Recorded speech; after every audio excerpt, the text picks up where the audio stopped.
Bueno, vamos a entrar a la palabra. Estamos ahí en la serie Creadores de Historia. El tema de hoy es Jesús, amigo de todos los pecadores. ¿Cuántos dicen gracias por eso a Jesús? Lucas 19:10 dice: el Hijo del Hombre vino a buscar y a salvar a los que se habían perdido. De las semanas del año, la Semana Santa es la Semana Mayor, lo que le conocemos así. Y eso cobra un significado muy importante para nosotros, porque nuestra fe, nuestra vida, nuestro futuro, lo es todo por un detalle: Jesús está vivo. Por ese detalle, Él resucitó, Él no se quedó en la tumba. Todo el cristianismo se basa en ese suceso. ¿Cuál? La resurrección de Jesucristo. Porque mire, si Jesús no se hubiera levantado de entre los muertos, entonces, dice la palabra, en vano sería nuestra fe. No tendría caso que estuviéramos aquí. No habría historia, no habría pasado, no habría futuro. Pero gracias a que Jesús resucitó y que Él dijo: yo soy el Hijo de Dios. Y Él dijo: voy a probarlo, voy a morir en una cruz, voy a dejar que me maten, voy a morir por los pecados de los hombres. Pero la diferencia fue que Él dijo: voy a volver a la vida. Él lo declaró así: voy a regresar. Ningún otro líder ha prometido lo que Jesús hizo, ni lo podrán hacer. Solo Jesús lo pudo hacer. Él murió en la cruz, Él lo hizo, pero resucitó. Y dice la palabra que Él caminó alrededor de Jerusalén después de ese suceso durante 40 días. Imagínense verlo en la cruz del Calvario y luego al tercer día ya andaba Jesús caminando con ellos. Fue visto por muchas personas, grupos diferentes, incluyendo, dice la Biblia, registra que hubo una ocasión que más de 500 personas lo vieron juntos. Y entonces ese hecho cambió la historia en Jerusalén. Que los siguientes años, cuando la iglesia se levanta ahí en Jerusalén y se establece, en pocos años la iglesia en Jerusalén tenía 150,000 miembros. En una explosión del evangelio. ¿Por qué? Porque fueron testigos de lo que había sucedido ahí. Entonces Jesús resume su ministerio en una sola frase. Lucas 19:10. En esta frase que está ahí: el Hijo del Hombre vino a buscar y a salvar a los que estaban perdidos. Si puede circular esa frase, los que estaban perdidos. Jesús dijo que vino a buscar, número uno, y número dos, y salvar a los perdidos. Y cuando se toca ese punto, algunas personas como que se ofenden por el término perdido. Cuando alguien dice: yo estaba perdido, pero ahora Jesús me encontró. Yo era ciego, pero ahora veo. Su gracia llegó a mi vida. O a veces decimos: esta persona estaba perdido, o ella estaba perdida, y como que se incomoda. Pero realmente el término perdido o perdidas realmente no es un término denigrante, es al contrario, es realmente una expresión de cariño. ¿Por qué? Porque perdido implica que tiene un valor, ¿verdad que sí? Si está perdido, implica que tiene un valor. Por ejemplo, si alguien me dice que estoy perdido, significa que valgo o que valgo la pena que se me encuentre. Que vale la pena que alguien se preocupe. Por ejemplo, para usted su tarjeta de crédito, los que tienen, es valiosa. ¿Verdad que sí? Y si se le pierde, no está tranquilo. Usted dice, ¿dónde está la tarjeta? ¿Por qué? Porque sabe que cuesta y que representa algo en su vida.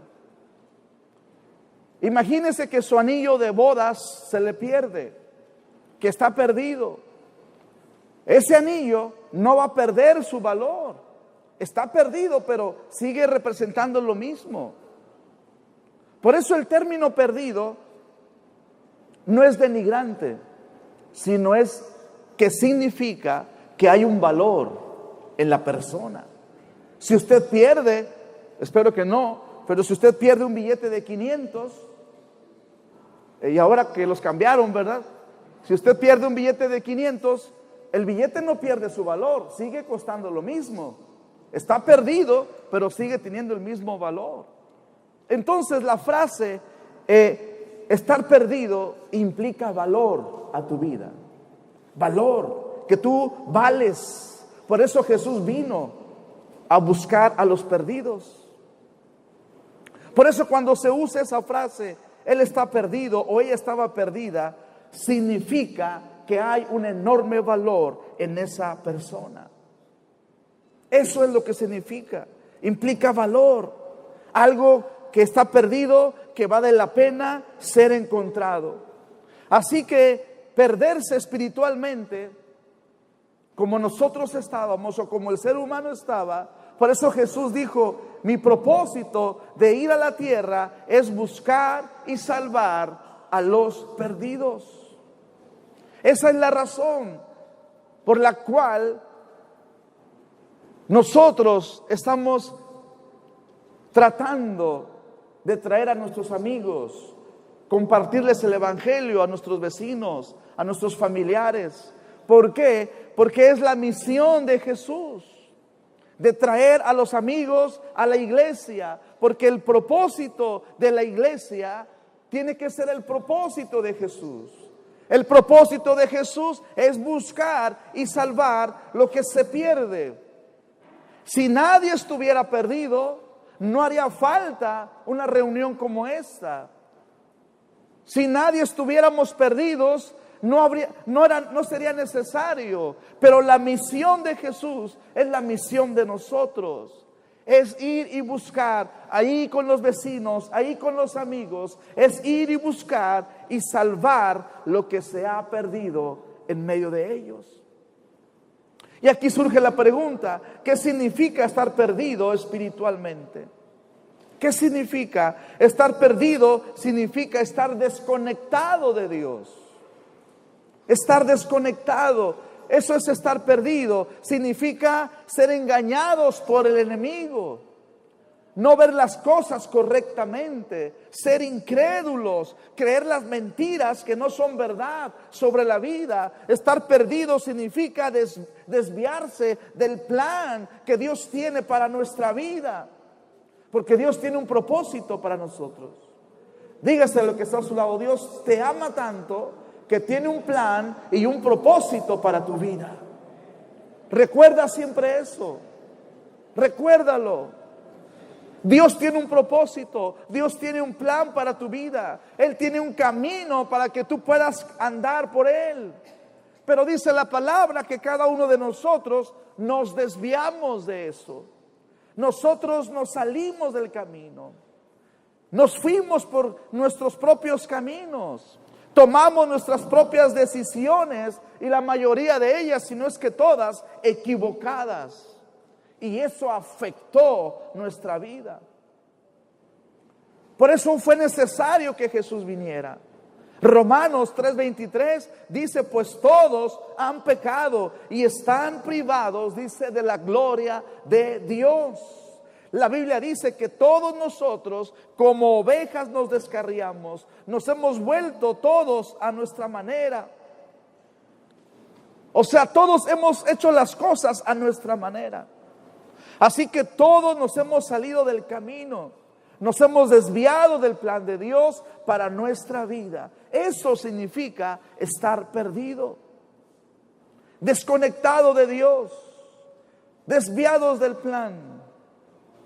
Pero también significa que estoy derrotado en mis propios impulsos. También significa eso.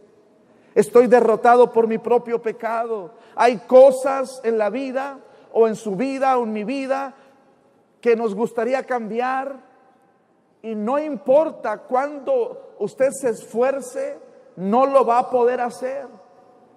No importa cuánta fuerza de voluntad usted tenga para hacer un cambio, no es suficiente. Sencillamente porque estás perdido, sencillamente porque necesitas el poder de Dios en tu vida. Hay cosas que la fuerza de voluntad no te alcanza. Hay cosas que tu economía, tu dinero o tu posición no te alcanza. Necesitas el poder de Dios sobre tu vida para poder librar esas batallas. Porque nos desconectamos. Ese efecto de perderse espiritualmente, la palabra dice que estamos perdidos y que todos hemos andado sin rumbo. Y ese efecto de haberse desconectado de Dios es que nos perdemos de muchísimas cosas que Dios ha planeado para nosotros, de sus bendiciones. Cuando alguien se pierde en el camino es muy desesperante. No sé si usted ha ido a otro lugar, a otra ciudad, a otra nación, y de repente se pierde y usted creía que iba bien, pero de repente comienza a dar vueltas y a dar vueltas y no sabe, y es una sensación que te causa, ¿verdad?, tristeza, que te causa desesperación. Sucede lo mismo en lo espiritual, sucede lo mismo. Perdemos nuestra libertad. Cuando estamos perdidos no hay libertad. Cuando estamos perdidos, perdemos la dignidad. Cuando estamos perdidos, perdemos nuestra confianza. O sea, hay una serie de cosas que se pierden cuando estamos perdidos. Se pierde ese potencial que Dios ha puesto en la vida de cada uno de nosotros. ¿Cuántas personas, porque están perdidos en el alcohol, o están perdidos en un vicio, o en el odio, o en el rencor, se pierde su potencial?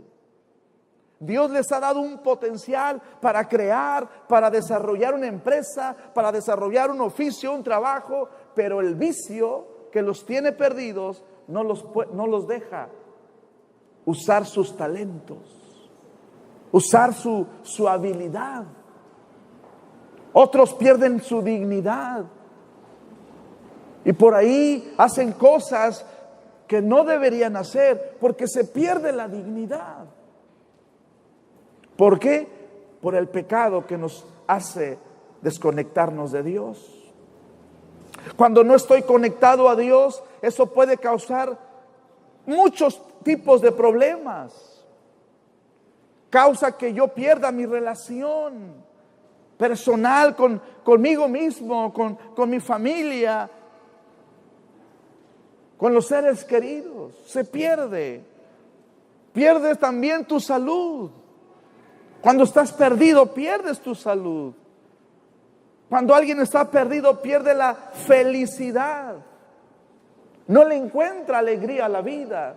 Algunos hasta se quieren morir. ¿Por qué? Porque están perdidos. Cuando la vida es un regalo que Dios nos dio. Amén. La vida es un regalo que Dios nos dio para que lo disfrutemos, para que lo vivamos en su presencia, bajo su autoridad, bajo su soberanía. Por eso lo que hoy quiero compartirles es: Jesús vino a ayudar a nosotros, ayudarnos a restaurar lo que habíamos perdido. Jesús dijo: mi propósito es ir y buscarte, pero también salvarte, regresarte lo que se te había perdido. Por eso cuando vemos a Jesús caminando en Jerusalén, haciendo su ministerio, cada persona con la que Él se topó, su objetivo fue restaurarlo. Restaurar lo que había perdido en su vida. Viene ese momento Cuando Jesús se encuentra con alguien y lo restaura. La Biblia nos dice que Jesús entró en cada pueblo, en cada comunidad, y Él entraba ahí, dice, predicando, número 1. Número 2, enseñando. Y número 3, sanando. En eso giró el ministerio de Jesús. En predicar, ¿sí?, en enseñar y en sanar. Son las 3 cosas que Jesús siempre hacía. Y a donde quiera que Él iba, hacía eso. Por eso, una tercera parte del ministerio de Jesús fue el cuidado. El cuidado de la salud. O sea, la sanidad. ¿Sabe por qué? Porque nuestro Jesús no solo se preocupa por nuestra alma, también por la mente y por el cuerpo. Él trae sanidad a nuestro cuerpo físico. Él se preocupa por esas 3 áreas de su vida.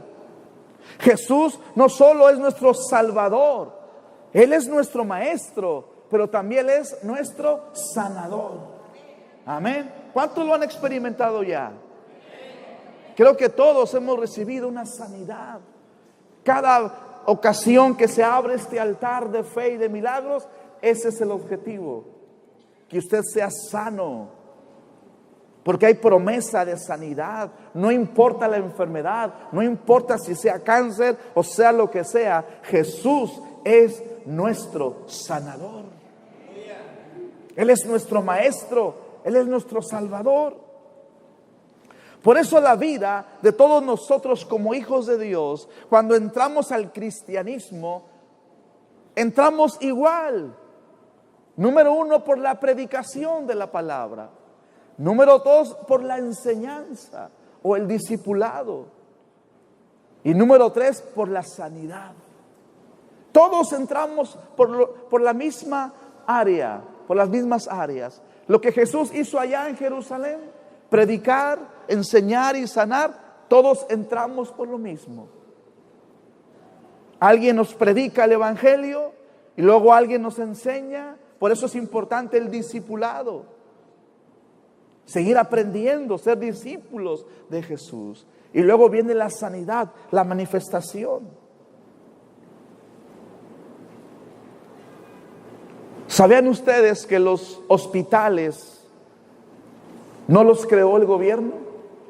Los crearon la iglesia evangélica. Si usted estudia la historia de cómo surgieron los hospitales, surgieron por los misioneros evangélicos. En la mayoría o en su mayoría de la historia nos dice eso. Los misioneros cristianos, cada uno de ellos llegaban a un lugar, predicaban, enseñaban y sanaban.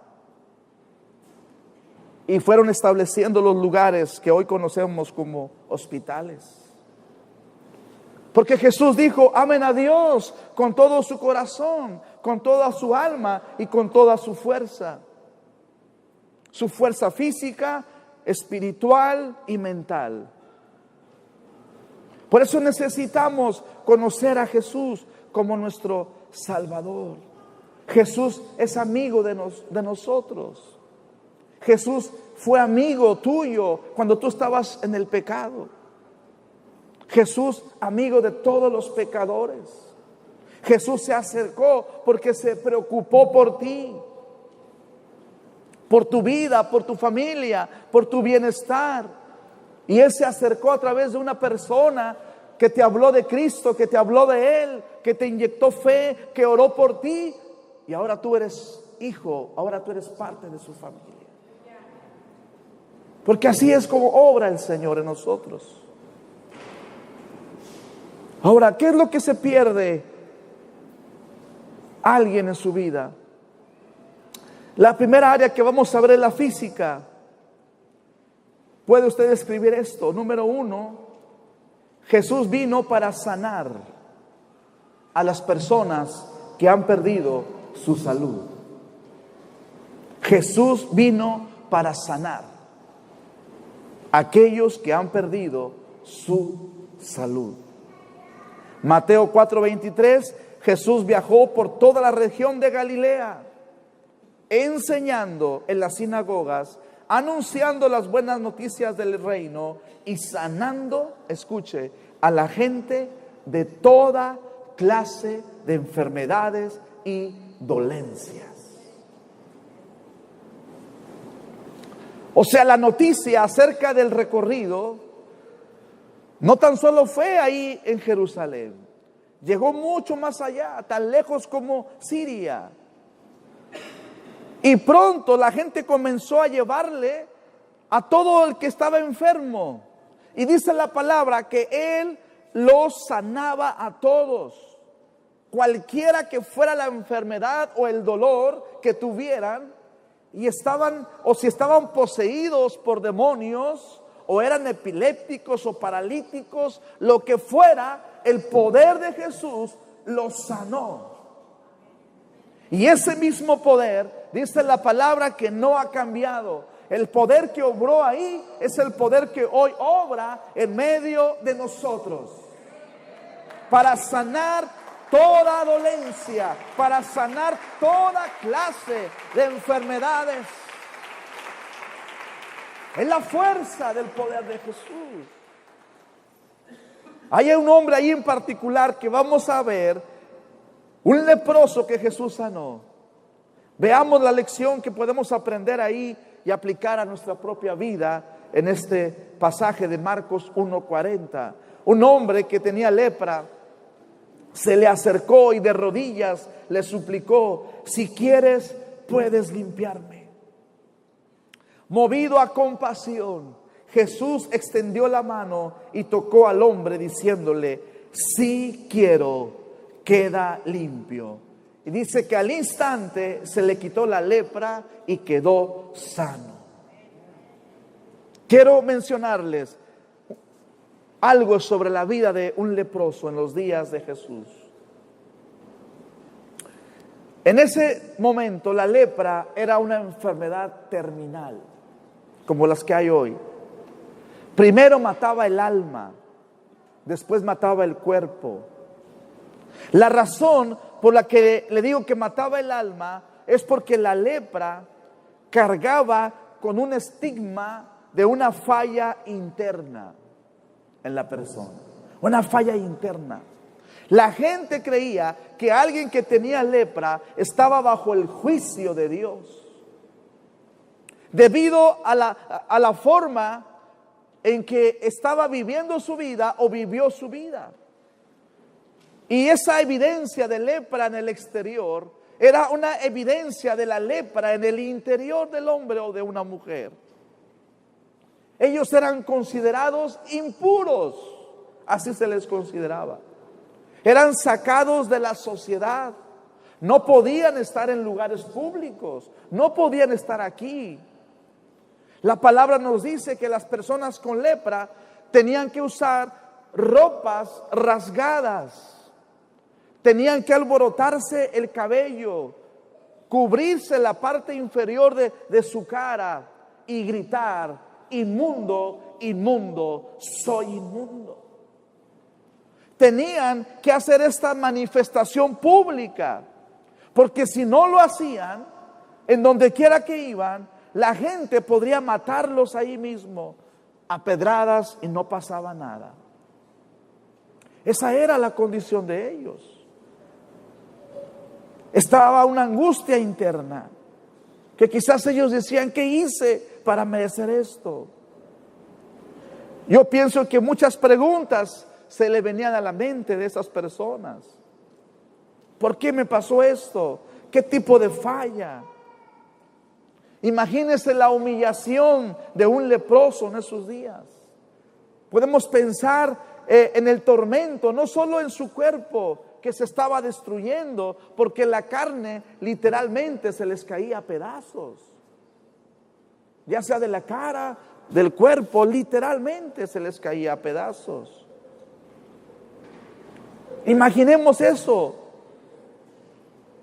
Los leprosos nunca debían ser tocados por nadie. Nadie podía tocar un leproso. Si alguien tocaba a un leproso, la ley decía que también se volvían inmundos. O sea, si alguien por accidente tocaba a esas personas, ya también los consideraban inmundos. Podían ser azotados o apedreados por estar ahí en lugares públicos, por el riesgo de contagiar a los demás. En otras palabras, la lepra era una sentencia de muerte en vida. Y un leproso era un muerto viviente. Eso era. En el libro de Levíticos, la Biblia nos dice que mientras tenían esa infección, estaban sucios. Tenían que vivir solos. Nadie podía vivir en la ciudad. Todos estaban fuera en el campo. En las reuniones en el templo no podían estar. Un leproso era rechazado por la gente. Por eso dice el verso 41 que Jesús, movido a compasión, vea lo que hizo Jesús, extendió la mano y tocó al hombre. Eso le cambió la historia a ese hombre, porque él sabía que nadie podía tocarlo. Pero Jesús, amigo de todos los pecadores, lo tocó. Tocó su vida, diciéndole: si quiero, queda limpio. O sea, Jesús hizo lo impensable. Tocó a un hombre intocable. Cuando Él hizo eso, solo dos cosas podrían suceder: o Jesús se volvía impuro, o el hombre iba a ser sanado. No había más opciones. Por eso cuando nosotros leemos sobre la vida de este hombre, ¿cuánto tiempo había pasado sin que nadie, analice, sin que nadie lo hubiera tocado? ¿Cuánto tiempo tenía ese hombre sin que nadie le hubiera tocado? Yo no sé dónde le tocó Jesús. A lo mejor le tocó el hombro, a lo mejor le tocó la cabeza o la cara. No nos dice, pero imaginemos cuánto tiempo tenía que nadie lo había tocado, sin que nadie le dijera algo decente a ese hombre. ¿Cuánto tiempo había pasado sin que nadie secara sus lágrimas, o le diera una palmadita, o le preguntara cómo estás, o le diera un regalo, o le dijera que lo amaban? Era un hombre absolutamente desesperado y desamparado. Eso era lo que era este hombre. Sin embargo, movido a compasión, dice, Jesús extendió la mano y tocó al hombre. Fue un proceso. Jesús extendió su mano y tocó al hombre. Sí, quiero. Aquí está el punto. Jesús lo tocó. Escuche, Jesús lo tocó antes de hablarle. Eso fue lo que pasó. Escuche, iglesia amada, tenemos que tocar a las personas antes de hablarles. Grábese eso en su corazón. Yo tengo que tocar a una persona antes de hablar con él.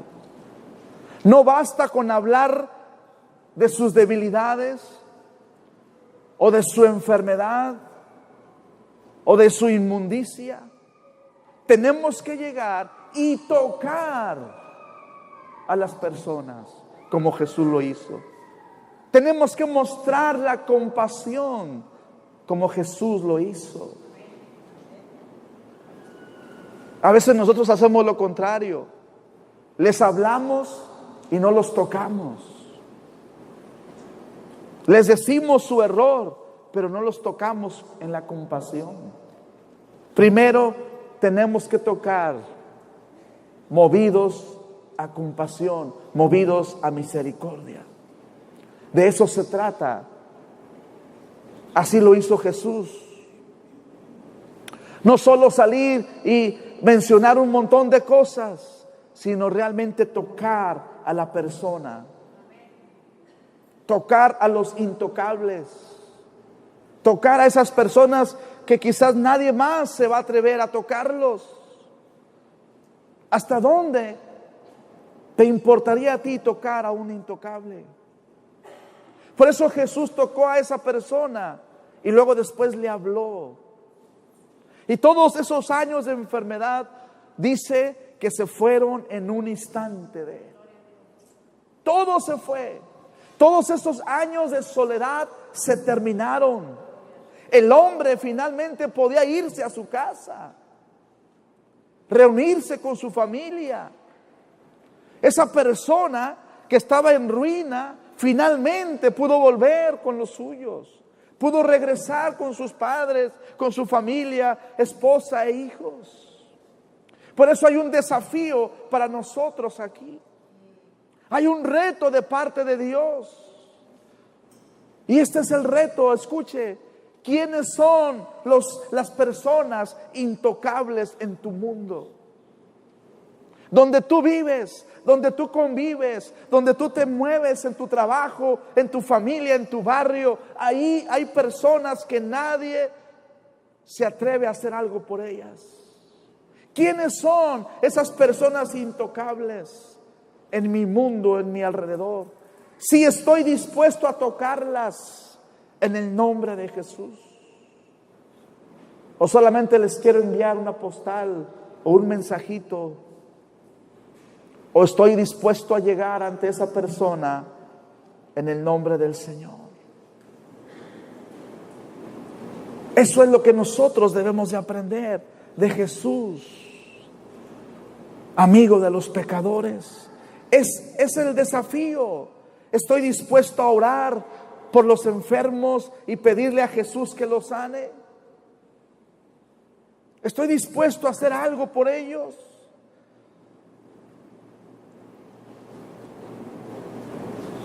Estoy dispuesto a hacer lo que Jesús hizo. Orar, ir con esas personas y tocarles. Jesús es el sanador. Y así como Jesús vino a nosotros, ahora nosotros necesitamos compartirlo. Usted ni yo no podemos hacer nada. No podemos ni sanar ni mover una situación. Solamente el poder de Jesús lo puede hacer en ellos. Lo que nosotros tenemos que hacer es ser ese instrumento de bendición para la gente. Que la iglesia sea conocida como un lugar de refugio para los que no son amados. Que la iglesia sea conocida como un lugar donde se predica, donde se toca a las personas, donde se da de ese amor que Jesús ha derramado en nosotros. Pero hay que tomar el riesgo. Jesús tomó el riesgo. Así como alguien se arriesgó por usted, ¿verdad que sí? Acuérdese cuando le hablaron por primera vez de Jesús. Alguien tomó el riesgo. Cada uno de nosotros somos un testimonio de eso. Alguien se atrevió a ir a tu casa, en tu trabajo. Alguien fue y te estuvo diciendo, Jesús te ama. Te estuvo orando por ti. Te estuvo diciendo del amor de Dios. Y en un momento tu vida fue transformada. Por eso ahora nosotros necesitamos tomar el ejemplo de nuestro Maestro. Dice Santiago 5:15, una oración ofrecida con fe sanará al enfermo.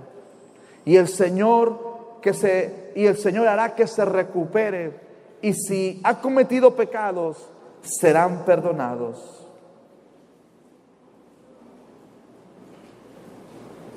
Entonces, este es el desafío para nosotros. Jesús se mostró como amigo de los pecadores. Nosotros tenemos que ser amigos de los pecadores. A veces cuando entramos al cristianismo nos olvidamos de la gente y solamente hacemos el círculo de amistad de nosotros.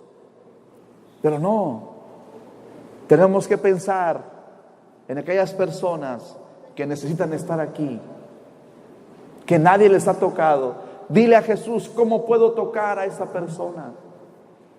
Dile a Jesús, al Espíritu Santo, dime cómo puedo tocar sin hablarle. Y Él te va a indicar. Él te va a decir cómo tú puedes tocar a una persona. Hay formas de tocar a las personas. Hay formas que Dios nos va a indicar y en su momento compartirles el amor de Jesús. Porque todavía hay muchos leprosos que están allá siendo intocables y que necesitan ser rescatados por nuestro amado Jesús. ¿Cuántos dicen amén? Número 2, la segunda cosa que Jesús vino a hacer, Él vino para liberar a los que han perdido su libertad. Jesús vino a eso, a los que han perdido su libertad. Se acostumbraba que en los tiempos de Jesús, cuando Él viajaba, que donde fuera que Él estuviere, si fuera en sábado, estaría en la sinagoga. Era la costumbre.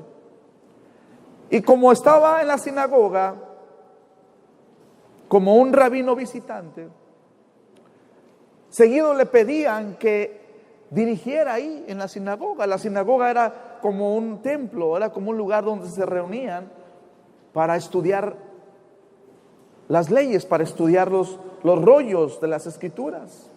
Y ahí en Lucas vemos a Jesús, dice que estaba viajando y cuando estaba en la sinagoga le pedían que dirigiera lo que estaba ahí.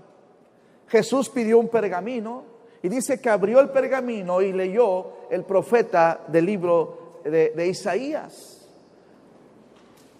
Lucas 4:18 dice: el Espíritu del Señor está sobre mí, por cuanto me ha ungido para anunciar buenas nuevas a los pobres, me ha enviado a proclamar libertad a los cautivos y dar vista a los ciegos, a poner en libertad a los oprimidos.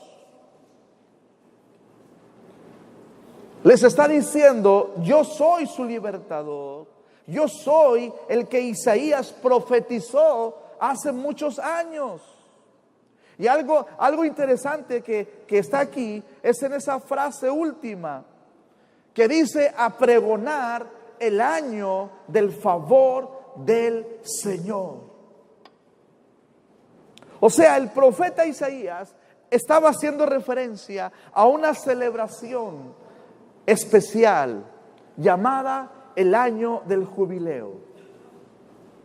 En ese momento a esa referencia se hace.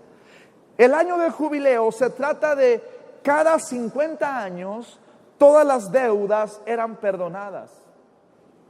Todos los esclavos eran librados. A la tierra incluso se le daba un descanso. O sea, no se trabajaba, no se plantaba, no se cultivaba en ese año. Todas las pertenencias eran devueltas a las personas originales. Ese era el año del jubileo. Este año era año de libertad. Era un año de liberación. Y el profeta Isaías dice que va a venir el Mesías y será nuestro libertador. Y dice, y Él nos libertará. Y cuando Jesús vino, la obra que Jesús hizo en la cruz y su resurrección fue precisamente para eso, para liberarnos. Para liberarnos. Y ahí está en Lucas. Dice en Lucas 5, ¿verdad? Que unos hombres tenían un amigo paralítico y dice que querían que Jesús sanara a su amigo. Dice que no podían llegar a Él a causa de la multitud. Y dice que hicieron un agujero en el techo y bajaron a su amigo ante Jesús para que lo sanara. Y vea lo que le dice Jesús. Jesús dijo, dice, al ver la fe de ellos, Jesús dijo: amigo, tus pecados quedan perdonados. Los fariseos y los maestros de la ley comenzaron a pensar: ¿quién es este que dice blasfemias? ¿Quién puede perdonar pecados sino solo Dios? Pero Jesús supo lo que estaban pensando y les dijo: ¿por qué razonan así? ¿Qué es más fácil decir: tus pecados quedan perdonados, o levántate y anda? Pues para que sepan, escuche, que el Hijo del Hombre tiene autoridad en la tierra para perdonar pecados, se dirigió entonces al paralítico y le dijo: a ti te digo, levántate, toma tu camilla y vete a tu casa. Y dice que al instante se levantó a la vista de todos, tomó la camilla en que había estado acostado y se fue a su casa alabando a Dios. ¡Wow! Jesús hizo aquí dos cosas. Jesús liberó a este hombre de sus pecados. Cuando le dice: tus pecados quedan perdonados.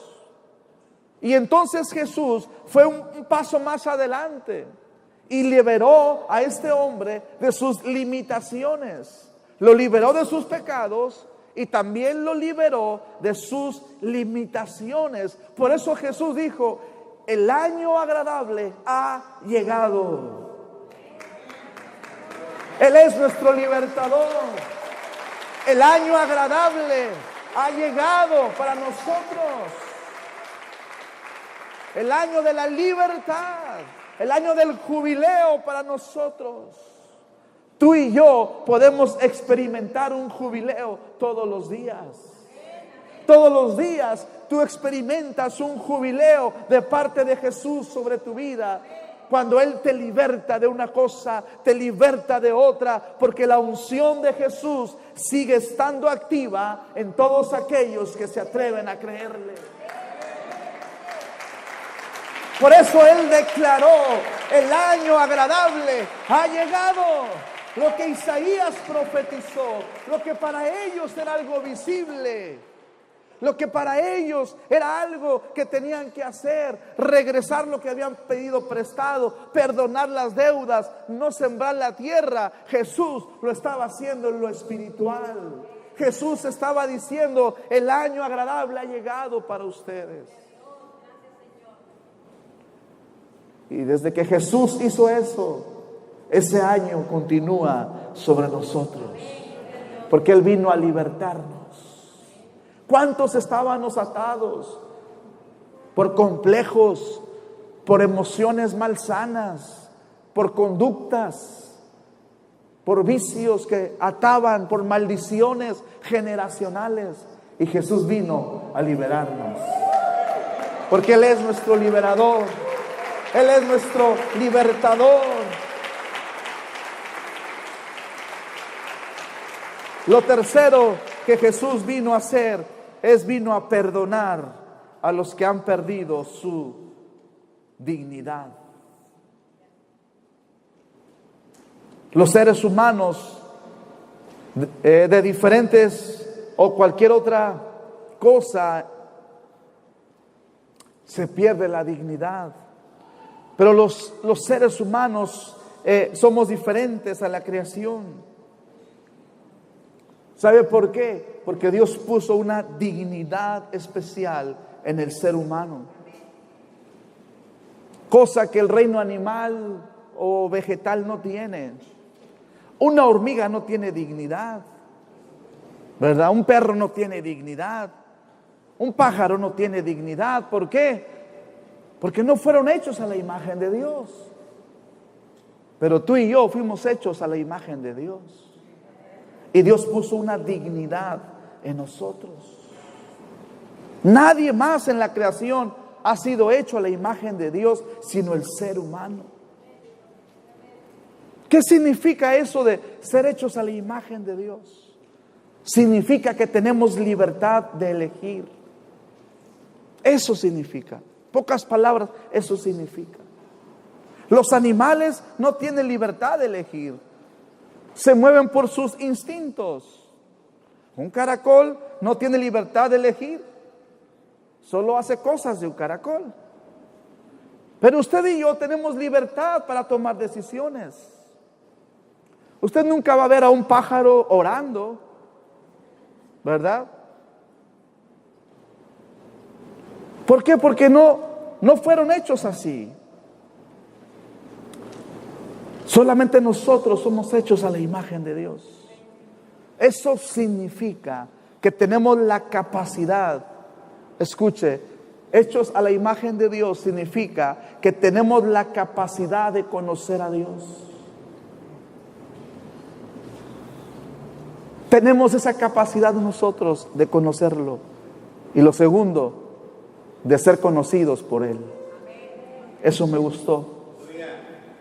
Tenemos esa capacidad de conocer a Dios, pero también de ser conocidos por Él. Por eso es que Dios puso una dignidad grande en nosotros. El Salmo 8:5 en esta versión dice así: pues le hiciste poco menos que un Dios y lo coronaste de gloria y de honra. Eso significa que Dios nos dio una gran dignidad. Aquí está el problema, que el mundo está roto, está quebrado. El pecado entró al mundo y entonces todos comenzaron a tomar malas decisiones. El pecado crea culpa.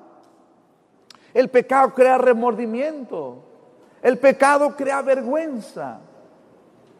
La vergüenza, la culpa, el remordimiento roban la dignidad de una persona. Lo voy a repetir. La vergüenza, la culpa y el remordimiento roban tu dignidad. No se siente bien cuando alguien se siente culpable. No se siente bien cuando sabes que has hecho algo malo. Cuando sabe que ha quebrantado los mandamientos de Dios. Cuando saben que su conciencia y su dignidad está en decadencia. Eso ha estado ocurriendo desde Adán y Eva, porque pecaron.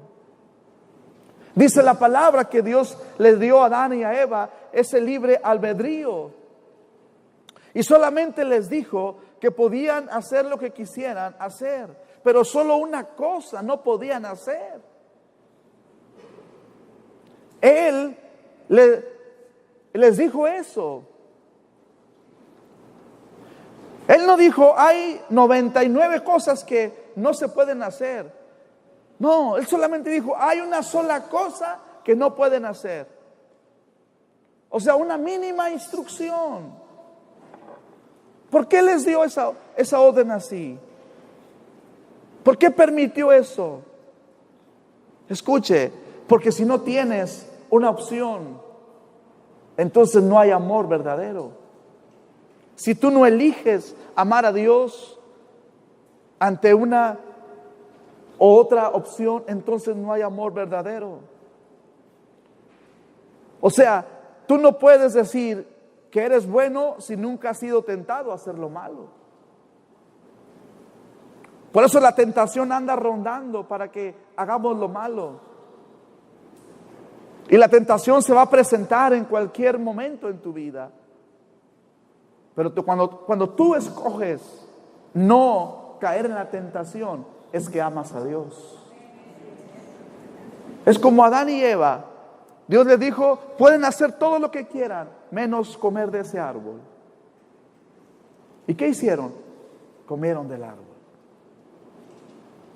Cuando tú y yo no cedemos a la tentación, le estamos demostrando al Padre que le amamos. Dios los puso ahí. ¿Y qué pasó cuando ellos desobedecieron? Vino la vergüenza. Porque el pecado, la desobediencia, les robó su dignidad. Y es por eso que la autoestima está en un punto bajo en la vida de las personas. En la gente no se siente bien con ellos mismos. no se agradan. La mayoría de las veces no les gusta cómo son, no les gusta cómo Dios los hizo, porque su dignidad está en decadencia. Por eso es que tenía que venir Jesús. ¿Para qué? Para restaurar nuestra dignidad. Por eso es que tenía que venir Jesús, para volvernos a la dignidad con el Padre. Dice Génesis 3:7 que en ese momento se les abrieron los ojos, hablando de Adán y Eva, y pronto sintieron vergüenza. ¿Alguna vez ha sentido usted vergüenza? Yo creo que todos hemos sentido vergüenza en alguna vez. Dice que ellos sintieron vergüenza por su desnudez. Antes no habían tenido vergüenza. Entonces dice que cosieron hojas de higuera para cubrirse. Cubrirse. Escuche, cuando nos sentimos avergonzados por lo que hemos hecho, tratamos de cubrirlo. Quizás tú hiciste algo esta semana que te avergonzó, hiciste lo mismo, tratas de cubrir. Cuando sentimos remordimiento por lo que hemos hecho, tratamos de cubrirlo. Cuando nos sentimos culpables por lo que hemos hecho, lo cubrimos. Y cuando nos cubrimos, perdemos nuestra dignidad. Perdemos nuestra inocencia. Perdemos nuestra confianza. Por eso tenía que venir Jesús, para perdonar nuestra vida y para devolvernos nuestra dignidad.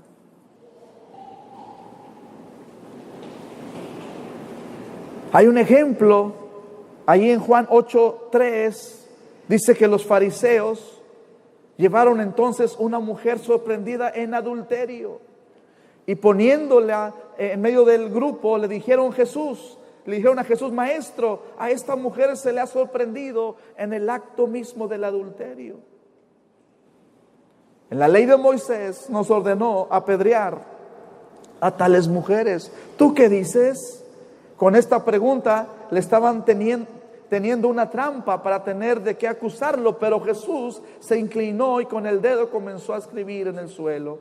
Y como ellos lo acusaban a preguntas, Jesús se incorporó y les dijo: aquel de ustedes que esté libre de pecado, que tire la primera piedra. E inclinándose de nuevo, siguió escribiendo en el suelo.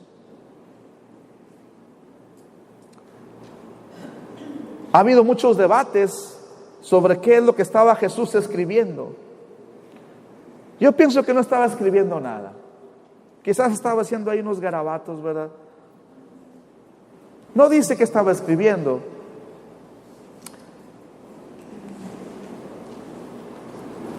Pero vea lo que sucede ahí. Al oír esto, se fueron retirando uno tras otro, comenzando por los más viejos, hasta dejar a Jesús solo con la mujer que aún seguía ahí. ¿Qué sucedió ahí? Cada uno de esos hombres que estaban ahí comenzaron a irse. Creo que Jesús, yo creo que se arrodilló en el piso y escribió ahí los pecados de ellos, quizás. Chismes, orgullo, ego, robo. Él conocía lo que ellos habían hecho. Pero note lo que pasó. Se retiraron los más viejos. ¿Por qué? Porque quizás tenían más pecados, porque eran más viejos. No sé. Quizás los habían estado cometiendo más. Lo importante aquí es que él se incorporó y le preguntó a la mujer. Y por cierto, quiero decirles algo. Jesús le llamó mujer. En la Biblia no es un término despectivo. La palabra mujer en arameo literalmente es un término entrañable. Significa hermana. O sea, Jesús le dijo hermana. Algo familiar. Significa muy respetada. Jesús le llama a esta mujer hermana. Acuérdense cuando Jesús también le llamó a su madre mujer. ¿Se recuerdan? Porque era el término que significaba eso, algo entrañable, un término cercano. Y Jesús le dice eso. ¿Dónde están? Ya nadie te condena. Nadie, Señor. Y Jesús le dice, tampoco yo te condeno. Ahora vete y no vuelvas a pecar. ¿Qué está haciendo Jesús? Devolviéndole la dignidad a esa mujer. Está pasando algo poderoso en su vida. Había perdido su dignidad. Pero Jesús viene y le devuelve su dignidad.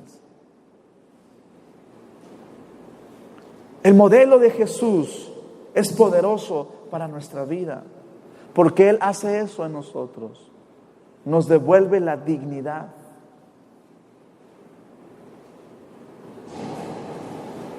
Se suponía que esas personas tenían que ser rechazadas. Debían de rechazarlas, de apedrearlas. Pero Jesús no hizo eso. Jesús recibió a esta mujer. ¿Había pecado? Sí, había pecado. Claro era que era cierto que no podía hacer eso, no podía vivir haciendo eso. Pero lo primero que Jesús hizo fue defender la dignidad de la mujer. Defendió su dignidad, ya que todos la acusaban. Y cuando todos se fueron en la intimidad de una conversación cercana, no en público, sino cercana, cara a cara, Jesús confronta a ella con su pecado. No en público, sino ya solo ellos dos. ¿Dónde están? Le dice. Ya nadie te condena. Nadie, Señor. Yo tampoco, le dijo Jesús. Vete y no vuelvas a pecar. Eso es todo. Eso es lo único que dice. Quizás si usted o yo hubiéramos estado ahí, hubiéramos sacado el sermón de 8 puntos para no cometer adulterio. O cosas así. El adulterio es incorrecto debido a esto y esto. Él no necesitó decirle eso, porque ya estaba descubierto. Escuche, este es el punto, y aquí termino. No tenemos que hacer que la gente se sienta mal o se sienta más culpable de lo que ya es. Ese es el punto. No necesitamos hacer que las personas se sientan más culpables de lo que ya son. Ellos ya se sienten así. Esa es una razón porque muchas veces las personas no quieren venir a la iglesia porque tienen miedo de escuchar que está mal en su vida. Ellos dicen, yo ya sé que estoy mal en mi vida. Es como si usted tuviera muchas multas o de tránsito y se levantara un domingo y le dijera a su esposa, voy a ir a pagarlas. Y usted llega ahí y le vuelven a decir, le sacan toda su lista que tiene. Y a veces eso es lo que hacemos nosotros. Le decimos a la gente en dónde está mal. Mejor hagamos el modelo de Jesús. Cuando Jesús llegó, defendió la dignidad de las personas sin importar lo malo que hubieran hecho. ¿Qué hizo Jesús? Defendió la dignidad en público y se ocupó del pecado en privado. Hay cosas que se tienen que tocar, pero en privado. Mira, esto lo vamos a hablar personalmente. La Biblia dice esto, porque Jesús defiende la dignidad de las personas en la intimidad y tiene esa conversación, porque Jesús está devolviendo la dignidad de cada persona. Por eso dice la palabra, Romanos 8:1, ya no hay condenación para los que pertenecen a Cristo Jesús. Cuando tú aceptas lo que Jesús hizo en la cruz, cuando acepto a Cristo en mi vida, toda condena queda fuera de mí, se va de la vida, todo se perdona y dice que todo se olvida. Por eso dice Juan 3:17, Dios no envió a su Hijo al mundo, dice, para condenar al mundo, sino para salvarlo por medio de Él. Para perdonar a los que han perdido su dignidad. Lo que hizo Jesús por nosotros en la cruz fue eso. Isaías que fue traspasado por nuestras rebeliones. Pedro dice, Cristo mismo llevó nuestros pecados y trajo lo que nosotros habíamos perdido. Por eso Jesús, como amigo de pecadores, Él quiere que nosotros también seamos amigos de esa gente y les compartamos de estas verdades que hoy nosotros conocemos y hemos experimentado. Porque Él ya nos sanó, Él ya nos ha dado libertad, Él ya nos devolvió nuestra dignidad, ¿verdad que sí? O si alguien se siente aquí culpable, hoy reciba esta unción de dignidad. Rechace toda vergüenza, rechace todo aquello que el pecado quiso cargar o te quiso atar, porque Jesús ya no te condena más. No importa lo que tú hayas hecho, si tú ya te arrepentiste, tú eres libre de toda condenación. Y la dignidad vuelve a tu vida. La dignidad de un ser humano amado por Dios. Amén. Le invito a que nos pongamos de pie en esta hora y hagamos una oración.